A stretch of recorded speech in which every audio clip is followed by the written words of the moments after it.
Today we will start new chapter, ठीक है ना। आज अपन एक न्यू चैप्टर स्टार्ट करेंगे।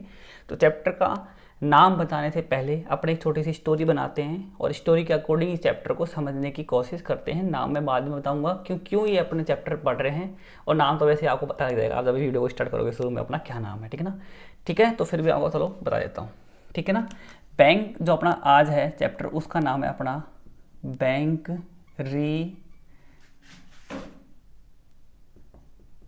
रिकंसिलिएशन स्टेटमेंट, ठीक है ना। शॉर्ट में क्या बोलते हैं इसको, VRS, क्या बोलते हैं इसको, अपन VRS बोलते हैं। क्या नाम है इसका, रिकंसिलिएशन स्टेटमेंट, ठीक है ना। तो अपन आज इस चैप्टर के बारे में डिस्कस करेंगे।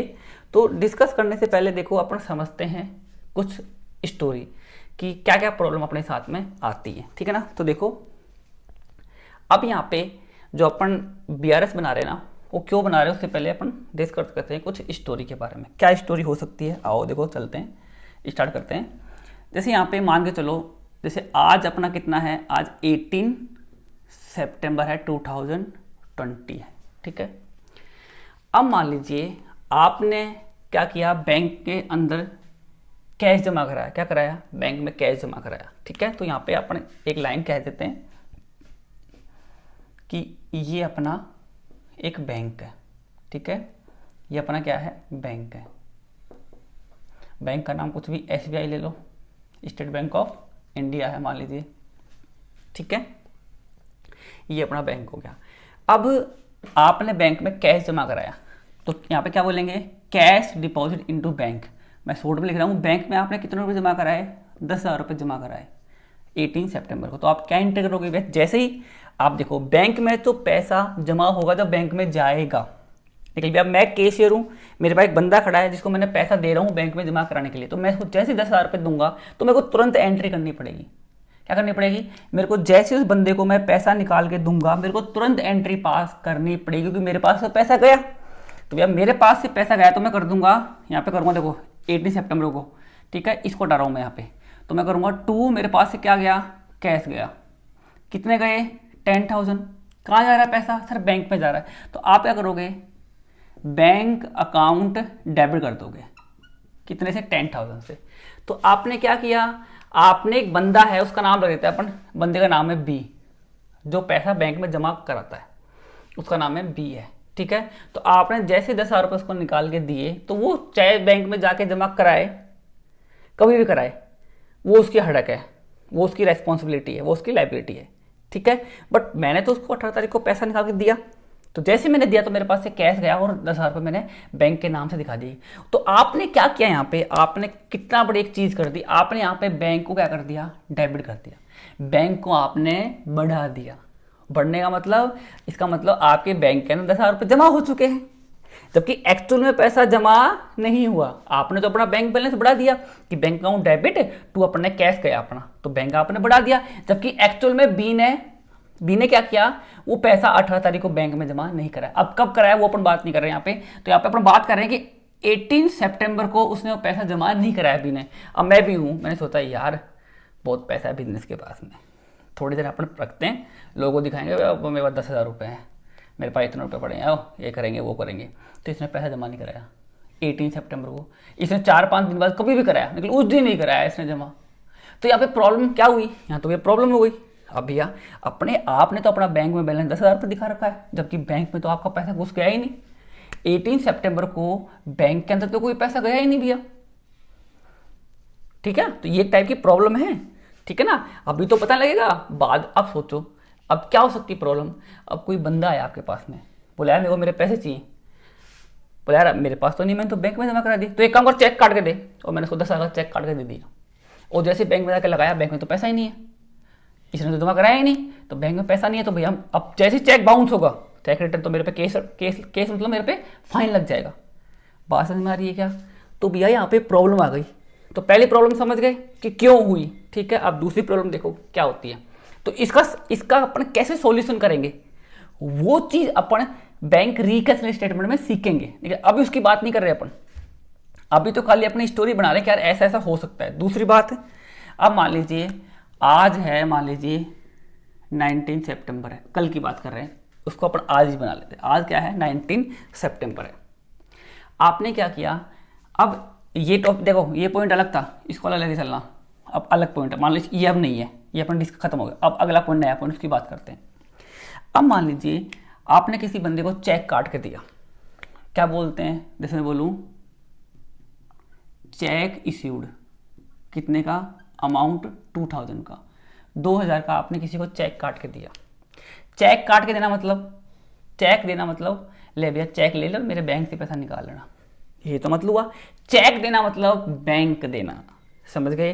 चेक देना मतलब बैंक की चाबी देना कि मेरे बैंक से पैसा निकाल ले, साइन कर दिया तो चेक क्या हो गया, एक तरह की हो गई जो मेरे बैंक से पैसा जाके निकाल लेगी। तो कुल मिला के देखा जाए, जैसे आपने चेक दिया इसका मतलब आपने तो भैया अपना बैंक बैलेंस कम करवा लिया, क्योंकि वो तो अपना बैंक जाके निकाल लेगा। अब ये थोड़ी है कि मैं उसको चेक दूंगा वो निकालेगा, मेरे को फोन करूंगा तो मैं एंट्री करूंगा, नहीं भैया, जैसे मैंने उसको चेक काट के दिया मैं बोलूंगा यार चेक गया मतलब क्या गया, मेरे पास से बैंक गया, तो मैं अपने बैंक बैलेंस को कम कर दूंगा, कितने से, 2000 से। किसको दिया चेक, अब उसका नाम लिखो भैया, सर मान ली राम को दिया है, तो मैं यहाँ पे राम अकाउंट डेबिट कर लूँ, कितने से, 2000 से। बात समझ में आ रही क्या, जैसे मैंने इसको चेक काट के दिया, अब उस बंदे ने, अब उसका नहीं पता, लेकिन भैया ध्यान रखो अकाउंटेंसी भी क्या है, जिस तारीख को आप जो चीज़ कर रहे हो ना आपको तुरंत एंट्री करनी पड़ेगी। तो जैसे आपने 19 सितंबर को आपने चेक दिया, चेक मतलब आपने उसको बैंक दे दिया, तो आपका बैंक बैलेंस कम कर दिया 2000 से, और यहाँ पे आपने राम को दिया, तो आपने ये एंट्री पास करी, बात समझ में आ रही है। बट राम ने क्या, राम ने 19 सितंबर को आपके बैंक से पैसा निकाला ही नहीं, बात समझ में आ रही है। आपने तो अपना बैंक पहले केस में बढ़ाया था, लेकिन उसने जमा नहीं कराया तो बढ़ा ही नहीं पहले केस में। तो दूसरे केस में आपने अपना बैंक बैलेंस कम कर दिया, राम को चेक दिया मतलब बैलेंस कम कर दिया, जबकि राम ने जाके मेरे अकाउंट से पैसे निकाला ही नहीं, जिसका मतलब मेरे अकाउंट में 2000 रुपये बढ़े हुए हैं। ठीक है, अब कोई बंदा को पैसे मांगने आए, ला भैया मेरा 2000 रुपये दे, ला भैया मेरे 2000 रुपये दे, अब बोलेगा यार मेरे पास तो पैसा नहीं है, हाँ मेरे बैंक में 2000 थे वो मैंने राम को चेक काट के दे दिया, तो बोलेगा नहीं है तू झूठ बोल रहा है, तेरे बैंक में 2000 पड़े हैं। अब वो गए चेक करने, अब वो 2000 रुपये चेक करने, वो मालिक बोल रहा है यार मेरे अकाउंट में 2000 रुपये नहीं है, मैंने राम को चेक दे दिया, राम ने निकाल लिए होंगे तो नहीं बैलेंस होगा। बोला यार झूठ बोल रहा है। अब जाके वहाँ चेक किया तो भाई बैंक में 2000 रुपये पड़े थे, तो बेइज्जती हो गई भाई बिजनेसमैन की कि तो मना करा था 2000 रुपये। तो बोला यार भाई ये एंट्री चेक कर, मैंने तो 2000 का चेक राम को दिया है, तो मैं तो देखूंगा ना राम जाके पैसा निकालेगा, अब राम ने निकाला नहीं, वो राम की प्रॉब्लम है यार। तो उसको बोला फिर ऐसे कैसे तुम मेरे से बात कर रहा है, बात समझ में आ रही है क्या। तो यहाँ पे ये भी एक टाइप की क्या आ गई, प्रॉब्लम आ गई कि आपने तो 2000 का चेक दे दिया, आपके अकाउंट से पैसा कटा ही नहीं, तो ये भी एक प्रॉब्लम आ गई, उसने पैसा निकाला ही नहीं जाके, तो आपको तुरंत एंट्री करनी पड़ती है, लेकिन वहाँ उसने जमा नहीं कराया, वहाँ उसने पैसा निकाला नहीं, तो प्रॉब्लम आ गई। ठीक है ना। अब आगे और चीज़ समझना, अब देखो मान लीजिए अब 20 सितंबर की बात करते हैं, कितने की, 20 सितंबर की बात करते हैं। अब आपने क्या किया, समझना ध्यान से, आपने चेक भरे, आपके पास में 1 लाख रुपए पड़े, कितने पड़े हैं, 1 लाख रुपए पड़े हैं आपके पास में। तो देखो पहले तो आपने कैश में जमा करा रहे थे, लेकिन आजकल सिस्टम उल्टा हो गया, आजकल चेक के थ्रू पैसे जमा होते हैं कि यहाँ से चेक भर दो और वहाँ पे चेक जाके जमा करा दो, ऐसे भी होता है। ठीक है, लेकिन अपन दूसरी बात करते हैं, समझना मेरी बात। अब एक कस्टमर है, अपन जिसको माल उधार में ऑन क्रेडिट पे अपन ने उसको सेल करी थी। ठीक है, अपन ने कितने का, उसको 50,000 रुपये का सेल करी थी। सेल की एंट्री आपको आती है, मान आपने सेल करी थी मोहित को, तो मोहित अकाउंट डेबिट टू सेल आपको एंट्री मैंने बता रखी है। ठीक है, वो एंट्री आपको आती है। ठीक है, तो मोहित को आपने कितने की सेल करी थी, 50,000 रुपये की मोहित को आपने सेल करी थी। अब उधार में करी थी, तो मोहित आ गया पैसे देने के लिए, तो मोहित ने क्या किया, चेक काट के दे दिया। क्या काट के दिया, चेक काट के मोहित ने हमको दे दिया। तो अपने पास में क्या आ रहा है, चेक आ रहा है, चेक का मतलब बैंक आ रहा है, चेक मतलब क्या आ रहा है अपने पास में, बैंक आ रहा है। तो एक चीज़ ध्यान रखना, जिस तारीख को आपको चेक मिल रहा है ना, अगर उसी तारीख को आप सेम डेट को उसको बैंक में डिपॉजिट करवाते हो, तो आप वहाँ पे क्या यूज़ करोगे, आपके पास में चेक आ रहा है, चेक मतलब क्या आ रहा है, बैंक आ रहा है, बैंक अकाउंट डेबिट, आप बैंक को बढ़ाओगे कितने से, 50,000 से बढ़ा दिया। किससे आया है सर ये तो मोहित से आया है चेक, किससे, मोहित से आया है, कितने का, 50,000 का। तो आपने एंट्री कर दी। तो आपने क्या किया, जैसे चेक आया आपने 50,000 से अपना बैलेंस बढ़ा दिया। चेक आना मतलब बैंक आना। अगर मैं और उसी तारीख को, सेम डेट को, 20 तारीख को मैंने उसको बैंक में भेज दिया, वही बी के हाथों से भेज दिया कि जा 20 तारीख को जो चेक आया उसको बैंक में जमा करा दे।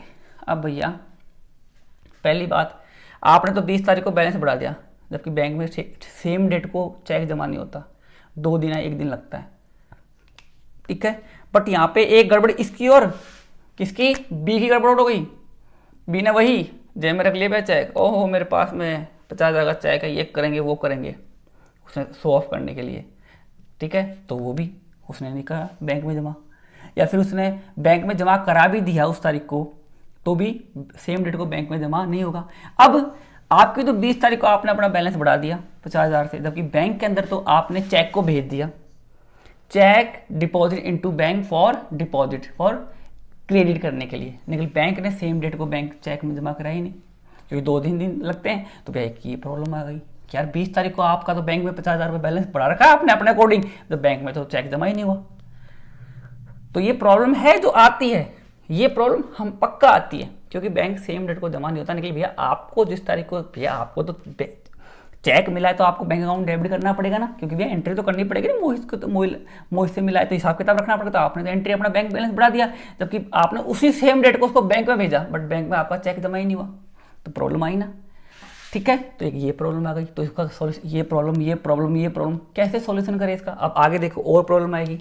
आज मान लीजिए आज 21 सितंबर है, कितना है आज 21 सितंबर है, ठीक है। क्या किया, अब आपने किसी कस्टमर ने क्या किया, किसी कस्टमर ने डायरेक्ट ही आपको चेक देने की जगह आपके अकाउंट में पैसा जमा करा दिया डायरेक्ट। क्या किया, कोई कस्टमर था, उसका नाम था, मान लीजिए उसका नाम श्याम था, श्याम ने आपके बैंक के अंदर कितने 20,000 रुपये जमा करा दिए, पे करा सकते हैं। उसने क्या किया, मोबाइल से एप्लीकेशन वो करके और डायरेक्ट आपका अकाउंट में 20,000 रुपये भेज दिया, और फ़ोन कर दिया मैंने आपका अकाउंट में 20,000 रुपये जमा कर दिए। या वो फ़ोन नहीं कर पाया, उसने फ़ोन किया, आपने फ़ोन उठाया नहीं, तो उसने क्या किया, यहाँ पे 21 सितंबर को उसने आपके अकाउंट में पैसा जमा करा दिया। और मेरे को इन्फॉर्मेशन आ रही है 3 दिन बाद, 21, 22, 23 तारीख को इन्फॉर्मेशन है कि आपके अकाउंट में पैसा जमा हो गया। मैसेज आया, कुछ भी हुआ, कैसे भी इन्फॉर्मेशन आई, पहले नहीं आ पाई, हो सकता है भैया, कुछ भी हो सकता है। तो भैया आपने कोई एंट्री करी है यहाँ पे, आपने तो कोई एंट्री करी ही नहीं, जबकि आपके बैंक में तो पैसा बढ़ गया, तो भैया आपको तो इन्फॉर्मेशन ही नहीं है। तो भैया इस प्रॉब्लम को कैसे सॉल्व करें, तो एक ये प्रॉब्लम आ गई। बात समझ में आ रही है क्या, मतलब directly deposit by customer into your account, आपके अकाउंट में किसी कस्टमर ने डायरेक्ट पैसा जमा करा दिया, बट आपको पता ही नहीं है। बात समझ में आती है क्या। अब अगली प्रॉब्लम देखना, ये तो अपनी तरफ से हो रही थी, अब कुछ प्रॉब्लम बैंक की तरफ से देख लेते हैं, ठीक है। तो एक तो आपका अकाउंट में डायरेक्ट पैसा जमा हो गया, आपको पता ही नहीं है, तो भैया क्या करें। दूसरी चीज़ आगे, आपने बैंक को ऐसे बोल रखा है, भैया बड़े बड़े लोग होते हैं ऐसे करते हैं, उनको टाइम नहीं होता कि वो बिजली का बिल जाके जमा कराए, टेलीफोन का बिल जमा कराए, नहीं, वो अपनी LIC का जमा कराए, वो अपनी फलानी इंस्टॉलमेंट दे, तो सारी की सारी ऑथोरिटी बैंक को दे देते हैं। बैंक के साथ में कॉन्ट्रैक्ट होता है कि हाँ सर, आगे से आपका जो भी बैलेंस होगा, आपका जो भी बिजली का बिल आएगा वो डायरेक्ट बैंक में आएगा, लोन का बैंक में आएगा, सारा कुछ बैंक से होगा। आपकी इंस्टॉलमेंट भी डायरेक्ट आजकल बैंक से कटती है ना। तो जहां आप सोचो कि आपके अकाउंट से पैसा कट रहा है, आपकी परमिशन के अकॉर्डिंग, आपने जो प्री कॉन्ट्रैक्ट किया था उसके अकॉर्डिंग आपके अकाउंट से पैसा क्या हो रहा है, कट रहा है, ठीक है ना। मतलब क्या हो रहा है, क्रेडिट मतलब जमा होता है, डेबिट मतलब कम होता है। तो आपके अकाउंट से पैसा क्या हो रहा है, डेबिट हो रहा है। डेबिट मतलब देखो कम होता है, ये चीज़ मैं आपको अब आगे समझाऊंगा, एक चीज़ समझाऊंगा, अभी ध्यान देना। अभी तो खाली अपने इस चैप्टर के बारे में समझ रहे हैं कि इसकी रिक्वायरमेंट क्यों पड़ी, BRS अब तक अपन ने नहीं पढ़ा। अब तो अपन ये कर रहे हैं कि यार ऐसी ऐसी प्रॉब्लम आती है, तो ऐसी ऐसी प्रॉब्लम आ सकती है क्या, वो सीख रहे हैं, ठीक है ना। अभी डेबिट क्रेडिट मैं आपको बाद में बताऊंगा ये क्या होता है, बहुत प्रॉब्लम नहीं आएगी आगे, ठीक है ना। तो क्या किया, बैंक ने आपके अकाउंट से पैसा, डेबिट मतलब समझो आपके अकाउंट से पैसा क्या कर दिया, काट दिया। ये ध्यान रखो, बैंक में क्रेडिट का मतलब क्या होता है, क्रेडिट मतलब जमा, मतलब बैंक में जमा होना, डेबिट मतलब बैंक से पैसा निकलना। जैसे आपके पास डेबिट कार्ड होता है, लगाया पैसा ATM में, पैसा निकला, तो पैसा डेबिट हो रहा है, डेबिट मतलब निकल रहा है, तो पैसा क्या होता है, बैंक से डेबिट। तो बैंक ने आपके अकॉर्डिंग आपकी लोन का पेमेंट कर दिया, आपके बिजली का बिल पेमेंट कर दिया, आपकी कुछ एक्सपेंसेस होते हैं तो प्री ऑर्डर होते हैं कॉन्ट्रैक्ट अकॉर्डिंग, वो बैंक ने पेमेंट कर दिया, लेकिन आपको पता ही नहीं है बैंक ने पेमेंट कर दिया। आपको तो मान लीजिए यहाँ पे उसने आज जैसे मान लीजिए 24 सितंबर को पेमेंट कर दिया, और आपको इन्फॉर्मेशन पता चल रही है 6 दिन बाद, मतलब 30 सितंबर को आपको इन्फॉर्मेशन आई कि आपके अकाउंट से पैसा कट गया। तो भैया आपने कहा जब भी तो कटा, आपने कहा जब भी कटा, तो हाँ सर कोई दिक्कत नहीं, हमने कह रखा था कट गया, कोई दिक्कत नहीं। प्रॉब्लम तो आई यहाँ पे, क्योंकि वहाँ तो पैसा 24 तारीख को आपके अकाउंट से पैसा कम हो रहा है, बट अपने को तो इन्फॉर्मेशन ही नहीं है कि अपने बैंक में कितना बैलेंस चल रहा है। बात समझ में आ रही है क्या, क्योंकि आजकल तो देखो एप्लीकेशन आने लग गई कि एप्लीकेशन में देख लेते हैं एक्चुअल में कितना बैलेंस पड़ा है। देखिए भैया वो एप्लीकेशन में देख लो, वो तो आपको पता है कितना बैलेंस है, लेकिन क्या पता आप दूसरी बात बोले सर क्यों बना रहे हैं, एप्लीकेशन में देख लेंगे डाउनलोड करके मेरे अकाउंट में कितने पैसे पड़े हैं, तो भैया वो तो देख लोगे आप। लेकिन ये चीज़ सोचो आप, अगर आपने खुद की बुक नहीं बना रखी, एंट्री नहीं कर रहे, तो बैंक अपनी मनमर्जी से कुछ भी काट ले भी आपके अकाउंट से। आपके अकाउंट में 24 का बैलेंस दिखा रहा है, तो भैया आपको खुद भी तो मैच करना चाहिए यार, मैंने अकाउंट में इतने रुपए जमा करा दिए, इतने निकाले, तो मेरा बैलेंस तो 25 होना चाहिए, क्योंकि बैंक में 24 आ रहा है। तो भैया अकाउंट देख के, मोबाइल में देख के कि देख लिया हाँ भाई 24,000 तो 24,000 मान लोगे, नहीं भैया क्या पता बैंक ने कुछ गड़बड़ कर दी हो, कोई पैसा आपका फ्रॉड हो गया हो, किसी ने फ्रॉड कर लिया हो, ठीक है ना। तो भैया अकाउंट में देखने, हाँ छोटा सा अकाउंट है आपका, महीने के 2-3 ट्रांजेक्शन होते हैं, तो फिर क्या दिक्कत है, तो फिर कोई BRS बनाने की जरूरत ही नहीं है, फिर कोई प्रॉब्लम ही नहीं है। हाँ भैया करोड़ों का ट्रांजेक्शन हो रहा है बिजनेस का, रोज के रोज करोड़ों ट्रांजेक्शन होते हैं, तो भैया फिर वहाँ पे BRS बनाना जरूरी होता है।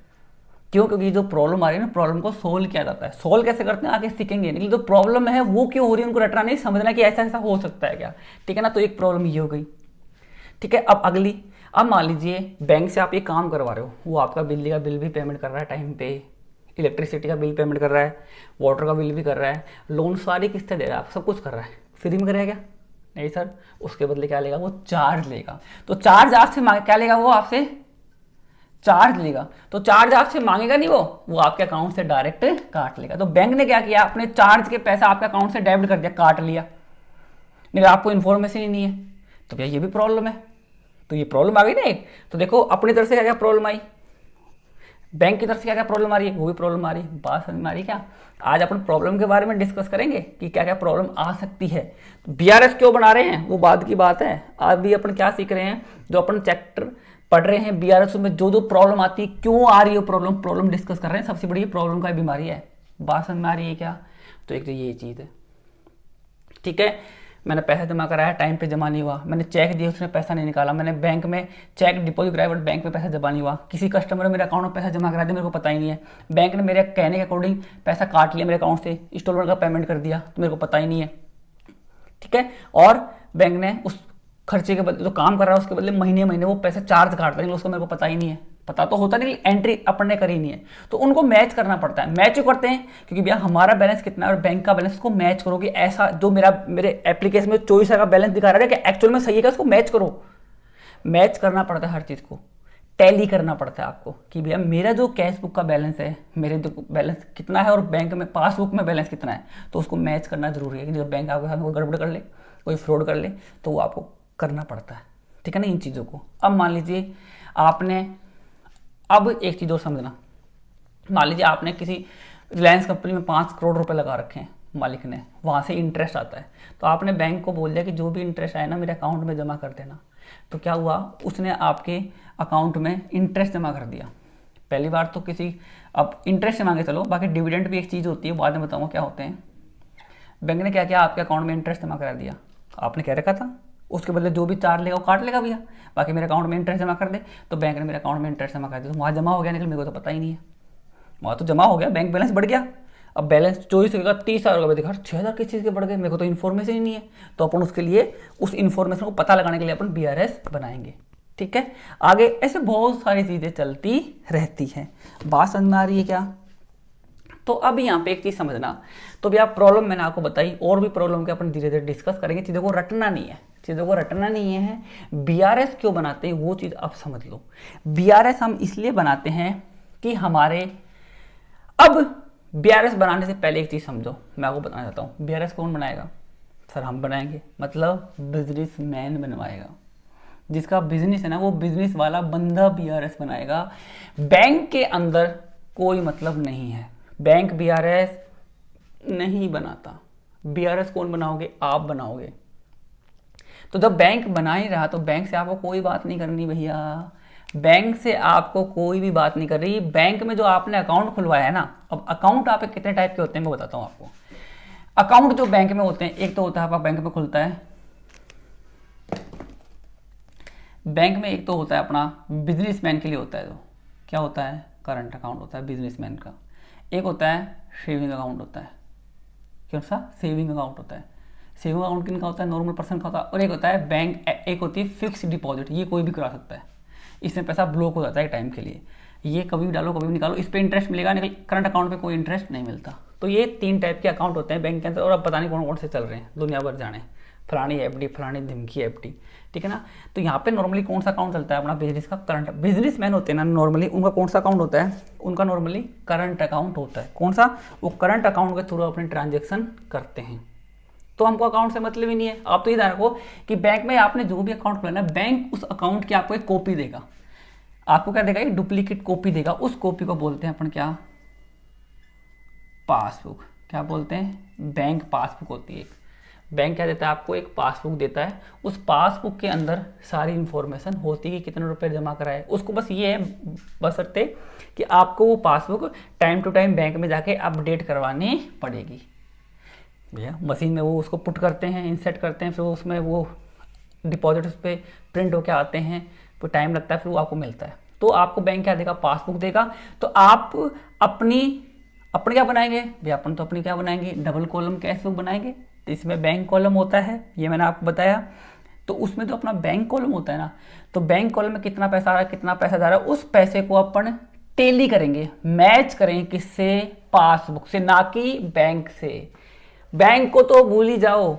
बीआरएस बनाते समय आपको बैंक से मतलब नहीं है, आपको मतलब है अपनी पासबुक से, ठीक है। तो जो बीआरएस बनाते हैं ना, वो बीआरएस किसका होता है समझो एक बार।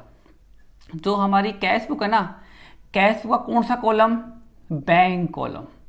कौन सा, कैश बुक का जो आपका बैंक कॉलम होता है, क्या होता है, कैश बुक का जो अपना बैंक कॉलम होता है, उसको अपन मैच करते हैं कि मेरे पास कितना पैसा आया वो सही है क्या, कितना पैसा गया वो सही है क्या। उसको किससे मैच करेंगे, पासबुक से मैच करेंगे। मैच मतलब उसको करेंगे टैली। टैली को एक वर्ड होता है, टैली को क्या बोलते हैं, टैली तो आपने सीखा है, ठीक है। क्या, टैली तो आपने सीखा है कि भाई ये टैली की स्पेलिंग होती है, लेकिन टैली का एक वर्ड और होता है, उसको बोलते हैं रिकनसाइल बोलते हैं। रिकनसाइल वर्ड होता है तो थोड़ा अलग वर्ड है, उसका मतलब होता है टैली करना। कि आपको आपकी कैश बुक का बैंक कॉलम, कैश बुक का only bank column, cash column नहीं, कैश बुक का जो आपका बैंक कॉलम बना रहे हैं उसको मैच करना है आपकी पासबुक से। मैच मतलब उसको टैली करना है, मतलब उसको रिकनसाइल करना है। तो रिकनसाइल करना मतलब होता है टैली करना। टैली क्यों कर रहे हैं, क्योंकि भैया आपको पता होना चाहिए कि आपके बैंक में जो पैसा है क्या हकीकत में वो बिल्कुल सही है, कहीं ज़्यादा कम तो नहीं है, क्या बैंक ने कोई फ्रॉड वगैरह तो नहीं किया, हमारा पैसा बिल्कुल सही है। तो इसलिए आपको एक बीआरएस बनाना पड़ता है कि हमारी जो गड़बड़ हुई है या बैंक की तरफ से जो चीज़ें हुई हैं उनको अपने एक तरीके से सही करके एक सही बैलेंस पे पहुंचेंगे। फिर वो जो बैलेंस आएगा ना उसको बैंक से मैच करेंगे कि हाँ भैया वो सही है क्या। अगर वो सही है तो इसका मतलब बैंक सही चल रहा है, अपन सही चल रहे हैं। अगर वो ऊपर नीचे, इसका मतलब कहीं बैंक ने कोई फ्रॉड वगैरह तो नहीं किया।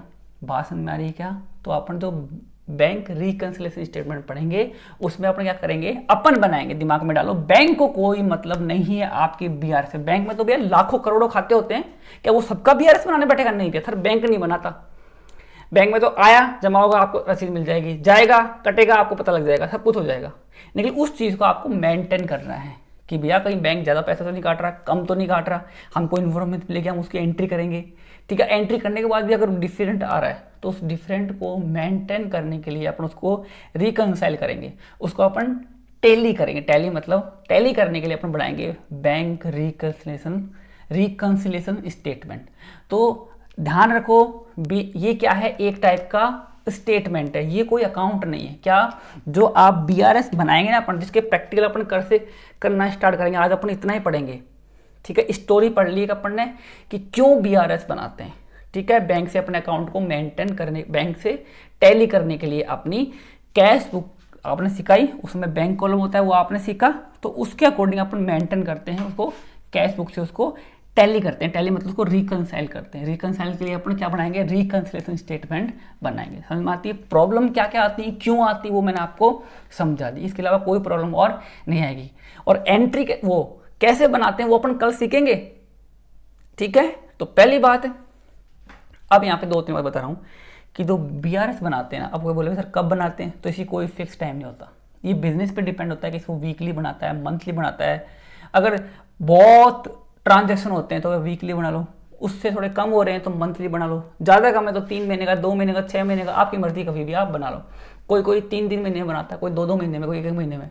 वो बिजनेस की ट्रांजेक्शन पर डिपेंड करता है, कोई फिक्स टाइम नहीं होता बीआरएस बनाने का। और बीआरएस किस टाइप का अकाउंट है? बीआरएस कोई अकाउंट नहीं है, बीआरएस इज ए स्टेटमेंट, एक ओनली स्टेटमेंट है। किस लिए है? अपन इसको रिकंसाइल कर रहे हैं। रिकंसाइल मतलब अपने बैंक को, अपनी पासबुक है जो अपनी बैंक ने दी है वो दे दी लो वो, और अपनी कैश कॉलम को अपना मैच करेंगे, हाँ भी अपना बैलेंस सही चल रहा है नहीं चल रहा। और तो अगर आपने मान लिया अब सर पासबुक अपडेट नहीं है तो क्या करें? तो फिर से मैच नहीं कर सकते, तो भैया बैंक में जाओ और बोल दो सर हमको इस महीने का स्टेटमेंट निकाल के दे दो। तो बैंक आपको क्या करेगा, आप अकाउंट नंबर बताओगे, फिर आपको एक स्टेटमेंट निकाल के दे देगा। वो स्टेटमेंट ले आओ, उसको मैच कर लो आप। वो स्टेटमेंट भी एक तरह से क्या होता है? पासबुक ही होती है, ठीक है, उससे आपको मैच कर लो, समझ गए? तो ये बीआरएस होता है, एक टाइप का स्टेटमेंट होता है, ये कोई अकाउंट नहीं है। जब मर्जी जब बैंक की बना लो, वो जब मर्जी जब बिजनेस में बना लो, बैंक ये नहीं बनाता। तो बैंक को कोई इसका मतलब नहीं होता, ठीक है। क्यों बनाते हैं मैंने समझा दिया, जो प्रॉब्लम आती है इसको मैच करने के लिए बनाते हैं कि कल को कोई फ्रॉड वगैरह ना हो जाए, कि ज़्यादा है तो क्यों है, कम है तो क्या, ठीक है ना। तो ये चीज़ आपको आज के वीडियो में आपको अच्छी तरह पढ़ना ही क्यों बनाते हैं मैंने आपको बता दिया। अब नेक्स्ट वीडियो में अपन डिस्कस करेंगे इसके प्रैक्टिकल के बारे में। प्रैक्टिकल से पहले कुछ इंपॉर्टेंट चीज़ें मैं आपको और बताऊंगा बैंक के और अपनी कैश बुक के बारे में, बैलेंस के बारे में, ये डेबिट क्रेडिट बैलेंस के बारे में मैं आपको नेक्स्ट वीडियो में बताऊंगा, ठीक है ना। तो अच्छा लगे लाइक सब्सक्राइब जरूर करना और नेक्स्ट वीडियो जरूर देखना। ये नहीं है कि मैंने ये वीडियो पढ़ा दिया तो लगे यार सर ने क्या पढ़ाया, वो समझ में नहीं आया, कुछ नहीं आया। नहीं भैया, ये फाउंडेशन है, ये नींव है, नींव दब के ही रहती है, वो किसी को अच्छी नहीं लगती। वो तो ऊपर मकान है वो अच्छा लगता है, नींव किसी को पसंद नहीं आती, लेकिन जो नींव को समझता है वही आगे की चीज़ों को समझता है। तो मेरे वीडियो थोड़े ऐसे क्रिटिकल रहेंगे कि सर ये क्या समझा रहे हैं, लेकिन आगे जब जाओगे ना प्रॉब्लम बिल्कुल भी नहीं आएगी। तो फाउंडेशन डालो अपनी, ऊपर चीज़ों पर मत विश्वास करो, ठीक है। तो आज के लिए इतना ही, थैंक यू। अच्छा लगे लाइक सब्सक्राइब करना, ठीक है ना, थैंक यू।